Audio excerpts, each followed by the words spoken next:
नमस्कार, मैं हूं आपके साथ गौरव राजेंद्र। बुलेटिन की शुरुआत करते हैं। एनडीए संसदीय दल की बैठक में प्रधानमंत्री नरेंद्र मोदी ने सांसदों को संबोधित करते हुए कहा कि केंद्र का बजट अगले 25 वर्षों के विजन को ध्यान में रखकर तैयार किया गया है। उन्होंने स्पष्ट किया कि यह बजट केवल 1-2 साल की योजना नहीं, बल्कि विकसित भारत की दीर्घकालिक रूपरेखा है। प्रधानमंत्री ने सांसदों से अपने अपने क्षेत्रों में जाकर बजट की प्रमुख बातें जनता तक पहुंचाने का आह्वान किया है। उन्होंने कहा कि जनभागीदारी से ही विकसित भारत के लक्ष्य को हासिल किया जा सकता है।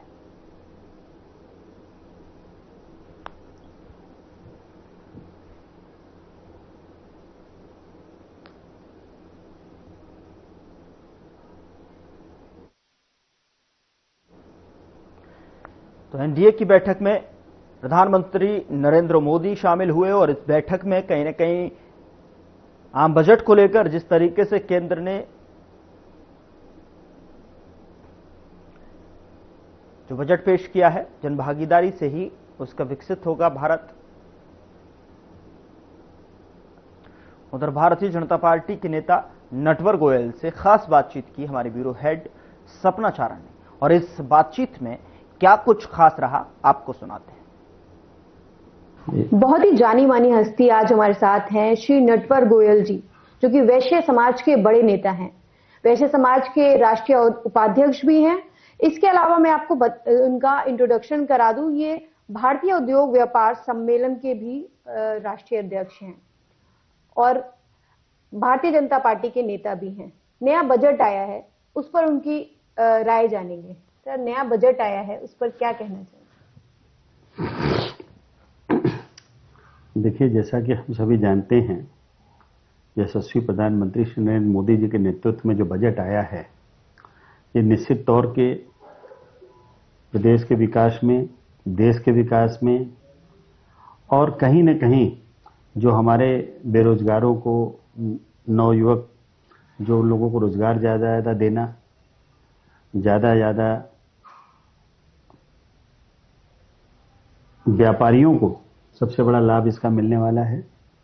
यात्राएं देखिए सस्ती हो रही हैं, स्वदेशी पे उन्होंने बहुत फोकस किया है, तो निश्चित तौर पे ये एक अच्छा बजट है और देश के विकास के लिए बहुत ही बढ़िया। सर, अगर हम खास तौर पर उत्तर प्रदेश की बात करें, हम इस समय उत्तर प्रदेश में बैठे हैं, तो उत्तर प्रदेश पिछले कुछ सालों में बहुत तेजी से प्रगति कर रहा है।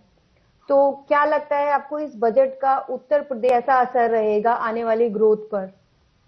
देखिए, उत्तर प्रदेश की प्रगति का एक बहुत बड़ा कारण यह है कि उत्तर प्रदेश के माननीय मुख्यमंत्री श्री योगी आदित्यनाथ जी जिस तरीके से चौतरफा विकास पर ध्यान रखते हैं, चाहे वो महिला सुरक्षा की बात हो, व्यापारी सुरक्षा की बात हो, प्रदेश के विकास की बात हो, और यूं जहां तक इसका बजट का सवाल है, तो ये जो बजट है उत्तर प्रदेश को फोकस करके भी किया गया है। बजट हमें लगता है कि बहुत बड़ा सस्ते दरों पर सामान उपलब्ध हो पाएगा, तो सबका ध्यान रखा जाएगा निश्चित तौर पे। आप देखिए जिस तरीके का ये बजट बना है, तो कहीं ना कहीं देखिए एक बात और है कि अगर व्यापार नहीं होगा, व्यापारी नहीं होगा, टैक्स नहीं आएगा, तो प्रगति कहाँ से होगी। तो कहीं ना कहीं ये जो हम लोग के आदरणीय प्रधानमंत्री जी की जो सोच है ना, वो बहुत ही पाछी रहती है कि व्यापारियों को हम किस तरीके से ज़्यादा व्यापार से जोड़ सकें, और जब व्यापारी व्यापार से जुड़ेगा तो जब उसका टर्नओवर बढ़ेगा, टैक्स की लायबिलिटीज कम होगी, तो व्यापार अपने आप बढ़ेगा, और जब व्यापार बढ़ेगा आम जनता तक लोगों को सस्तों दरों पर सामान उपलब्ध होगा, और कहीं न कहीं उसी के अनुपात में टैक्स भी जमा होगा। तो जब टर्नओवर बढ़ता है तो ऑटोमेटिक टैक्स ज़्यादा हो जाता है, तो इसमें कोई दिक्कत वाली बात नहीं। सर, एक और मेरा सवाल है आपसे। भारतीय जनता पार्टी के नए राष्ट्रीय अध्यक्ष आ गए हैं, नितिन नवीन जी, उनके बारे में अगर आप कुछ कहना चाहें। इनके बारे में यही कहा जा सकता है कि ये बहुत ही अच्छे व्यक्ति हैं, हमारे सटे हुए राज्य बिहार के हैं, और एक ऐसे व्यक्ति को कहते हैं कि नए भारतीय जनता पार्टी में नवीन जी की एंट्री हुई है। और ये भी हम लोगों के लिए बड़ी खुशी की बात है कि जो पंकज जी हैं, पंकज चौधरी जी उत्तर प्रदेश के अध्यक्ष हैं, मतलब 7 बार के मेंबर ऑफ पार्लियामेंट भी हैं। हम लोगों के तो खैर पुराने मतलब मिलने जुलने वाले सारे लोग हैं आपस में। तो ये आने वाला जो भविष्य दिख रहा है, 2047 का जो बीड़ा उठाया है आदरणीय प्रधानमंत्री जी ने, वो सब सफलता के वो सब कण आप दिखाई पड़ रहे हैं कि कहीं ना कहीं ये रोड मैप है जो कि 2047 में आपके सामने दिखाई पड़ेगा। सर, विपक्ष के लिए कुछ कहना चाहेंगे कि बजट को लेकर भी काफी बयान आ रहे हैं? देखिए, विपक्ष का कहना भी अपनी जगह जायज होता है। निश्चित तौर पे विपक्ष अगर कुछ न कुछ तो कहेगा ही और नहीं कुछ कहेगा तो फिर हमको लगता है कि हम जो करें वही सत्य है। कबीरदास जी ने कहा था ना, निंदक निकट राखिए आंगन कोटि समाये। तो अगर ऐसी बात है तो हम लोग ये मान के चलिए कि अगर हमारे आसपास अगर हम लोगों के लिए कोई ऐसा व्यक्ति नहीं मिलता, विरोधी नहीं मिलते, तो मुझे लगता है मैं ही इनफ हूं। तो इसलिए बेहतर है कि इनका होना अति आवश्यक है। धन्यवाद सर हमारे साथ बातचीत करने के लिए। तो ये थे हमारे साथ नटवर गोयल जी, जिन्होंने आज हमसे बातचीत की और हमारे सारे सवालों का बहुत ही बेबाकी से जवाब दिया। आज के खास इंटरव्यू में इतना ही। खास बारादरी रेस्टोरेंट के मालिक हामिद हुसैन से जो है खास बातचीत की हमारे ब्यूरो हेड सपना चारण ने। इस बातचीत में क्या कुछ खास रहा, आपको सुनाते हैं। में हम मौजूद हैं, हमारे साथ रेस्टोरेंट के मालिक, खास बारादरी रेस्टोरेंट का नाम है जहां पर इस समय हम मौजूद हैं, और रेस्टोरेंट के मालिक हामिद हुसैन जी हमारे साथ हैं। तो सबसे पहले तो हम आपके रेस्टोरेंट के बारे में ही जानना चाहेंगे, क्या है इस रेस्टोरेंट के नाम जो कि बड़ा डिफरेंस है, खास बारादरी, उसके बारे में थोड़ा बताइए। नहीं, ये खास जो कि खास लोगों के लिए है जी, खास मिजाज के लोगों के लिए है, खास जायकेदार लोगों के लिए है, तो इसलिए वो वर्ड खास हो गया। खास अपने आप में डिफाइन करता है कि हम खास लोगों को ही प्रेजेंट करना चाह रहे हैं। जैसे आप एम्बियंस देख सकते हैं हमारा, तो उसमें आपको देखिएगा कि ये एक नॉर्मल एम्बियंस से अलग एम्बियंस है। लखनऊ में हमारे क्वालिटी में कोई मतलब 5 स्टार्स अगर अलग करिए तो हमारे मुकाबले कोई रेस्टोरेंट भी एग्जिस्ट नहीं करता हमारे एम्बियंस के मुकाबले, आपने भी देखा ही होगा। अब बारादरी, क्योंकि लखनऊ का पुराना वर्ड है बारादरी, बारादरी एक ओल्ड वर्ल्ड को टच करता है ले जाके, तो इसलिए बारादरी रखा, क्योंकि बारादरी नॉर्मली 12 दरों से बनता है जो डायगनली हर तरीके से 12 दिख रहे हो, जो बारादरी का एक्चुअल मतलब है। जैसे जू में बारादरी है या लखनऊ में सफेद बारादरी है, तो बारादरी मतलब जहाँ 12 दर मौजूद हो। तो अगर आप इधर से देखिए 12, इधर से देखिए तो 12, इधर से देखिए तो 12, तो हमने उस बारादरी को, उस वर्ड को, एक पुराने वर्ड को जोड़ने के लिए बारादरी वर्ड यूज किया, और खास इसलिए जोड़ा कि खास लोगों के लिए है। इसके भी सही लॉजिक है खास बारादरी का, ताकि खास आप अपने आप को फील करें। और बारादरी पुराना है तो उस पुराने फूड जरा आप चले जाइए कि हम क्या हम देने वाले हैं, ओल्ड एरा में लेके जाएंगे according to ambience and working and tables and everything. आप एक ओल्ड एम्बियंस से रेस्टोरेंट तो बहुत है लखनऊ में, और लोग स्पेशली लखनऊ आते हैं कुछ नया ट्राई करने के लिए, कुछ डिलीशियस ट्राई करने के लिए। तो आपके रेस्टोरेंट में ऐसा क्या है डिलीशियस जो लोग आए हैं आपके रेस्टोरेंट में? देखिए, ऐसे तो हर माँ बाप अपने बच्चे की तारीफ करते हैं, तो मैं भी तारीफ करूंगा कि हमारे रेस्टोरेंट में बहुत कुछ खाने को। मगर हाँ, मेरा कहना ये, दुनिया में हर आदमी अच्छा खाना बेच रहा है, सबका खाना बहुत अच्छा है। आपके टेस्ट बड्स ऐसे होते हैं जो उसको एक्सेप्ट करते नहीं करते हैं, तो उसी कतार में हम भी हैं। बट हाँ, ये थोड़ा सा हम कह सकते हैं कॉम्बिनेटली कि हम कुछ डिफरेंट हैं। अच्छा, आप खा के जज करेंगे। पहली बार मेरे कहने से आइए, दोबारा मैं नहीं बुलाऊंगा अगर आपका खुद मिलना चाहेंगे। मैं थोड़ा सा आपके बैकग्राउंड के बारे में जानना चाहूंगी। मैंने सुना है कि आपके फादर डॉक्टर शेफ है। डॉक्टर शेफ का क्या मतलब है? डॉक्टर शेफ कहिए कि मेरे डॉक्टर BUMS डॉक्टर हैं, जो कि इसी शहर में वो 250 मरीज रोज देखते थे। उसके बाद क्या हुआ कि वो, क्योंकि उनको ऐसा लगा कि सारी बीमारियों की जड़ है गलत खाना, खाना गलत बन रहा है, बिल्कुल सर। तो डैडी फिर चले गए खाने की तरफ, खाने को ठीक करने। तो अब क्योंकि वो BUMS डॉक्टर हैं, दुनिया के अकेले वो आदमी है जो डॉक्टर से शेफ बना है।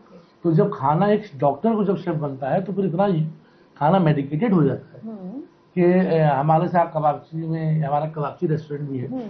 कोरोना के बाद से हम लोगों ने रेस्टोरेंट को रुजू किया। तो अगर आप हमारा कबाबची में खाना खाते हैं, हमारा बारादरी में खाना खाते हैं, तो आपको खाना खा के हैवी फील नहीं होगा। हाँ, हमारे खाने में योगर्ट नहीं है, जो डैडी मेरे योगर्ट नहीं डालते। मेरा कहना ये, योगर्ट में लैक्टोबैसिलस होते हैं।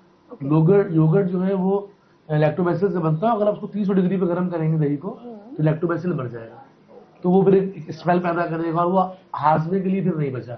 तो हमारे हॉट फूड से योगर्ट नहीं है, no artificial colours, no water in cooking, boiling में यूज करते हैं। तो ऐसे बहुत सी चीजें डैडी से हमने ली हैं। तो जेर नजर भी उन्हीं की चल रहे हैं रेस्टोरेंट हमारे। तो इसलिए हमने डैडी से ये चीजें लेके भी खास बारादरी तरफ किया। पहले हमने कबाबची खोला और अब हम खास बारादरी में, इसलिए हमारा खाना डिफरेंट लोगों से, कि हमारा खाना मेडिकेटेड। ओके, तो खास बारादरी जो ये आपका रेस्टोरेंट है, आपने इसको बहुत अच्छा बहुत सुंदर भी बनाया है, जैसा कि हम देख सकते हैं। तो खाने में भी आप इस तरह की चीजें यूज करते हैं जो लोगों को नुकसान ना दे, जी। क्योंकि बहुत सारे रेस्टोरेंट होते हैं जिसको खाने के बाद लोगों का पेट खराब हो जाता है, तबियत खराब हो जाती है। तो आप सबसे पहले बताइए कि क्या ऐसी सबसे डिलीशियस चीज है जो लोग आपके यहाँ बार बार खाने आते हैं? देखिए मेरे यहाँ एक हमारा चिकन काला पासी है जो कि मसाले विद जड़ी बूटियों से बना हुआ है। ओके। तो मसाले रेडी जड़ी बूटी से, पान की जड़ है, पीपली है और आपका स्टार आने से बहुत कुछ करके रेडी में तैयार किया मसाला हमारे चिकन काला पासी, जो कि मेरी गारंटी कि लखनऊ में आपने इससे पहले कहीं नहीं खाया होगा। हालांकि कहीं और भी नहीं खाया होगा जहाँ डैडी का फूड फेस्टिवल नहीं हुआ है। वहाँ जहाँ हो चुका है मतलब डैडी का फूड फेस्टिवल, वहाँ तो खाई चुके होंगे, हालांकि वो पब्लिकली अवेलेबल नहीं है सिवाय खास बारादरी के। हमारा स्टू बहुत खास है, हमारा मटन आप चम्मच से खा सकते हैं। आपको हाथ शौक में लगाना मुझे हड्डी को उठाना है, अदरवाइज आपको हमारा जो मटन है वो बिल्कुल ही सॉफ्ट है। जिसे कहते हैं कि नवाबी नहीं कहते, जबान से खा लें या होठों से खा लें, तो हमारा मटन क्या आप होठों से खाएंगे इंशाल्लाह। तो अभी कितना टाइम हो गया है आपके इस नए रेस्टोरेंट को, और किस तरह के लोग ज्यादातर आपके यहाँ आते हैं? बाहर के लोग भी आते हैं, मतलब जैसे दिल्ली से और लखनऊ के बाहर के लोग, किस तरह के लोग यहाँ पर आना ज्यादा पसंद करते हैं? देखिए मेरे पास वैसे तो अभी क्योंकि हम गोमती नगर में हमने खोला है और इसके अभी हमें 1 साल हुआ है खोले हुए, तो वहाँ पर बहुत अच्छा रिस्पॉन्स है। टूरिस्ट बहुत ज़्यादा आ रहे हैं हमारा, क्योंकि आजकल सारी मार्केटिंग ऑनलाइन है। तो न्यूज़पेपर होर्डिंग से तो लोकल लोग इम्प्रेस हो सकते हैं, बट ऑनलाइन जो अगर आ रहा है, टूरिस्ट आ रहे हैं, जो बड़े ब्लॉगर्स आ रहे हैं, जो बड़े मतलब जो एक सेलिब्रिटी ब्लॉगर्स आ रहे हैं, तो वो हमारे मार्केटिंग से आ रहे हैं और नो डाउट वो खा के जा रहे हैं बहुत अच्छा और उनको तारीफ करके जा रहे हैं। और इन सब के बावजूद भी मैं, अगर आप कहिएगा तो मैं आपको दिखाऊंगा, हमारे पास यहाँ पे हर टेबल पे feedback form. Okay. Feedback form मैं पर्सनली खुद पढ़ता हूँ, इसलिए जिससे ये मालूम हो सके कि मेरे क्लाइंट को या मेरे गेस्ट को, सॉरी क्लाइंट तो नहीं कह सकते, जो हमारी अकेली इंडस्ट्री है जहाँ पे क्लाइंट गेस्ट होता है। यस। बाकी सब जगह क्लाइंट है, तो ये मेरे गेस्ट ने क्या खाया, उसको क्या पसंद आया, उसको क्या अच्छा लगा।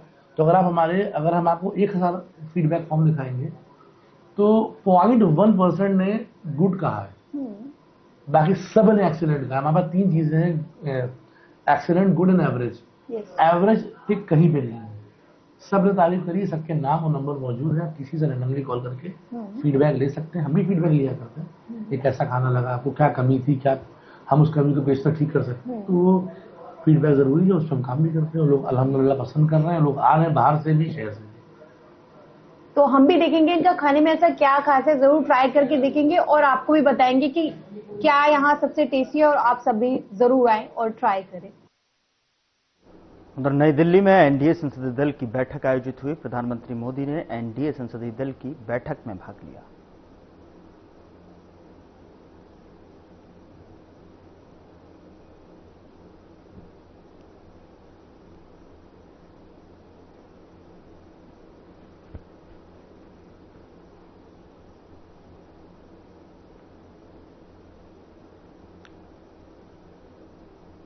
भारत अमेरिका संबंधों के लिए बहुत महत्वपूर्ण समय है, क्योंकि व्यापार समझौते को अंतिम रूप दे दिया गया है।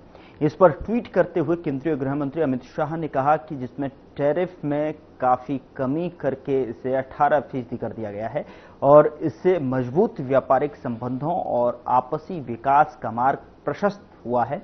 उन्होंने कहा कि प्रधानमंत्री नरेंद्र मोदी और राष्ट्रपति डोनाल्ड जॉन ट्रंप को इस ऐतिहासिक समझौते के लिए बधाई देता हूं, जो हमारी रणनीतिक साझेदारी को और मजबूत करेगा और दोनों देशों और उनकी जनता को व्यापक लाभ पहुंचाएगा। भारत और अमेरिका के बीच में व्यापार और भी फलेगा फूलेगा।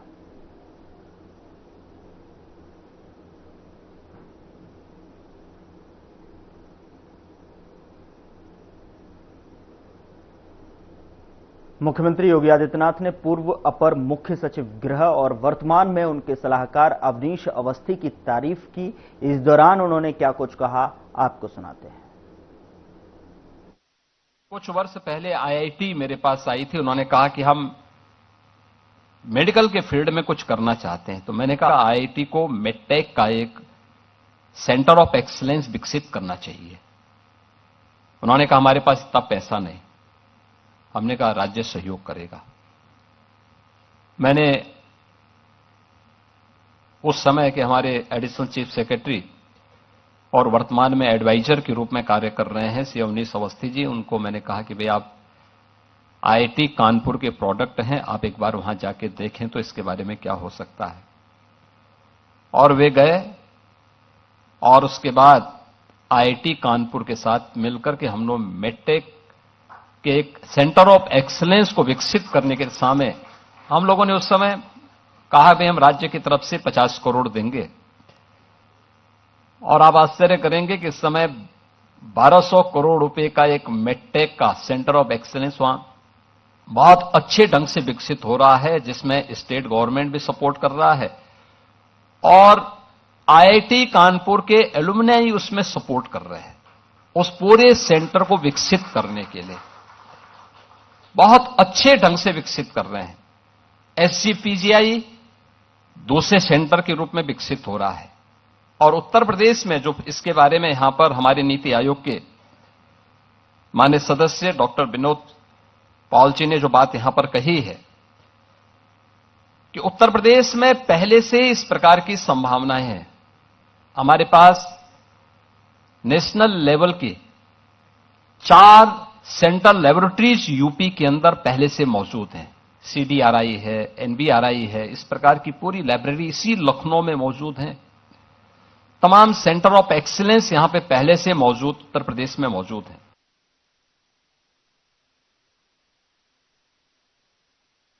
उधर राजधानी लखनऊ में मंगलवार को वैश्विक निवेशकों एवं उद्यमियों के महासंगम उत्तर प्रदेश फार्मा कॉन्क्लेव 1.0 का आयोजन हुआ।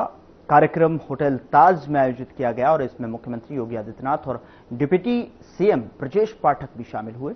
और इस मौके पर राज्य सरकार के साथ 11 कंपनियों ने एमओयू किया है। मेडिकल डिवाइसेस और नई दवाओं पर मिलकर शोध किया जाएगा। उत्तर प्रदेश के इस प्रथम फार्मा कॉन्क्लेव के उद्घाटन सत्र में इस समारोह में मेरे साथ उपस्थित प्रदेश सरकार में मंत्रिमंडल के मेरे वरिष्ठ सहयोगी, उप मुख्यमंत्री श्री ब्रजेश पाठक जी,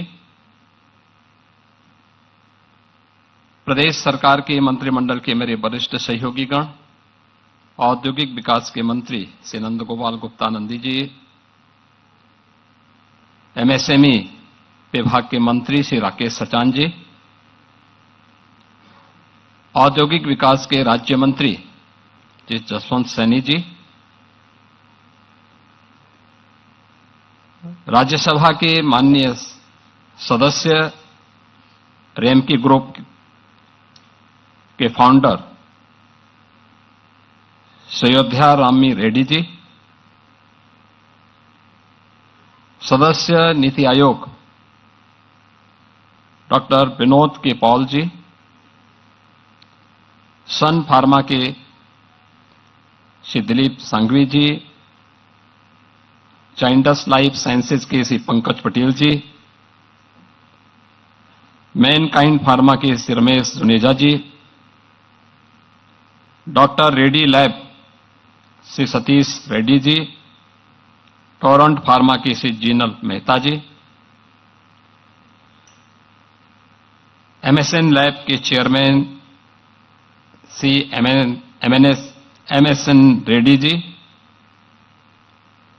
संदीप जैन जी, वी कृष्ण मोहन जी, आदित्य बर्मन जी, अमिताभ दुबे जी और आज के इस पूरे कार्यक्रम में उपस्थित उत्तर प्रदेश और भारत सरकार से जुड़े हुए हमारे सभी वरिष्ठ प्रशासनिक अधिकारीगण,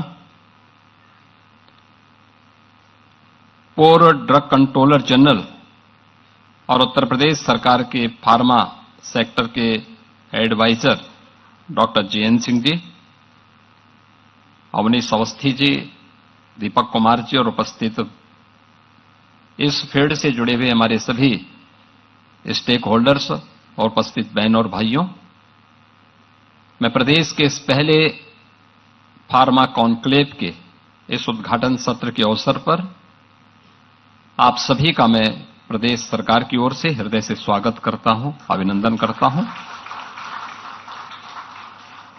मैं आभारी हूं आदरणीय स्वास्थ्य और परिवार कल्याण मंत्री भारत सरकार माननीय श्री जगत प्रकाश नड्डा जी का जो केंद्र सरकार के बजट सत्र के कारण स्वयं यहां पर भौतिक रूप से उपस्थित नहीं हो पाए, लेकिन उन्होंने अपना संदेश अभी वर्चुअल मोड पर हम सबके सामने प्रस्तुत किया है। मैं उनके इस शुभकामना के लिए उनके प्रति हृदय से धन्यवाद देता हूं। मित्रों, जो हम लोगों ने अभी यहां पे कहानी देखी है और पढ़ी है और जिसके बारे में हमने अभी इस फील्ड से जुड़े हुए जितने भी कैप्टन हैं उनके विचारों को सुना है, वह हम सब के लिए एक नया प्रोत्साहन भी है और एक प्रेरणा भी। क्योंकि स्वाभाविक रूप से जो उत्तर प्रदेश की स्थिति थी, एक लंबे अंधकार के कालखंड से उभार करके जब हम लोग इस स्थिति में आए कि अब हम लोग आपके लिए सही मायने में एक लंबे समय के लिए रेड कारपेट को बनाए रख सकते हैं, तब हम लोगों ने आपको इस कॉन्क्लेव के लिए यहां पर आमंत्रित किया है। और इस पहले कॉन्क्लेव के अवसर पर जब उत्तर प्रदेश ने उसके लिए उस प्रकार की तैयारियां की हैं, पूरी होमवर्क करने के बाद हम लोग यहां पर आए हैं। मुझे याद है जब हम लोगों ने आज से 5 वर्ष पहले मैंने डॉक्टर जीएन सिंह जी से इस बारे में अनुरोध किया था कि वे उत्तर प्रदेश सरकार के फार्मा के एडवाइजर के रूप में अपनी सेवाएं दें, तो उनको शुरू में थोड़ा हिचकिचाहट थी। मैंने कहा आप आइए और जिस भी रूप में आप यहां पे हमारे साथ जुड़ना चाहेंगे हमें प्रसन्नता होगी। और उनको हमने जिम्मेदारी दी थी कि हां, आप इस प्रयास को थोड़ी भी गति देंगे तो उसका लाभ होगा। और इसके बाद हमारी ये कार्रवाई आगे बढ़ती हुई दिखाई दी, जिसमें हम लोगों ने ललितपुर में, क्योंकि ललितपुर हमें उस समय इसलिए चयन करना पड़ा था जिससे एनजीटी के प्रकोप से बचा करके हम लोग इंडस्ट्री को यूपी के अंदर लाने में आसानी से हमें एक आसान रास्ता हम उपलब्ध करवा सके। बहुत ही अच्छा प्राकृतिक वातावरण है, पर्याप्त जल संसाधन है। और ललितपुर के बारे में कहते हैं कि ललितपुर न छोड़ियो, यानी ललितपुर के बारे में यह कहा जाता है कि जो ललितपुर एक बार आता है तो उसके मन में हमेशा एक भाव रहता है कि ललितपुर को अब कभी नहीं छोड़ना है, क्योंकि वो बहुत अच्छा प्राकृतिक दृष्टि से भी और संसाधनों की दृष्टि से भी बहुत महत्वपूर्ण जनपद होने के नाते हम लोगों ने प्रदेश के पहले फार्मा पार्क के लिए वहां पे लैंड अधिग्रहित की और अब वहां पर उसे विकसित करके आवंटन की कार्रवाई को हम लोगों ने तेजी के साथ आगे बढ़ाना प्रारंभ किया। मेडिकल डिवाइस पार्क के लिए आपने देखा होगा कि जो देश का जो सबसे बड़ा इंटरनेशनल एयरपोर्ट, हम लोग इसी माह तक हम लोगों का प्रयास है कि हम इसे आदरणीय प्रधानमंत्री जी के कर कमलों से राष्ट्र को समर्पित करें। इसी से सटे हुए लगभग 350 एकड़ के एक क्षेत्रफल में। फिलहाल बुलेटिन में इतना ही। नमस्कार।